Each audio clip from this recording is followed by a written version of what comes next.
நான் உங்கள் சிப்பிப்பாறை ஜோதிடர் ஆதிராகவன் ஜெயபாலாஜி. வளர்பிறை பிரதமை திதியில் போய் பிறந்தவர்கள் தேய்பிறை சப்தமி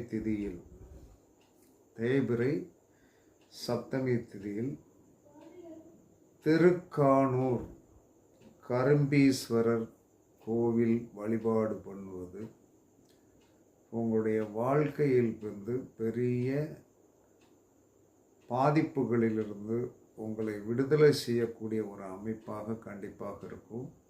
இது ஒரு ஜோதிட ரகசியம். வளர்பிறை பிரதமை திதியில் போய் பிறந்தவர்கள் தேய்பிறை சப்தமி திதி அன்று திருக்கானூர் கரும்பீஸ்வரர் ஆலய வழிபாடு செய்து வருவது உங்களுடைய வாழ்க்கையில் இருக்கின்ற மறைமுகமான இடர்பாடை நீக்கி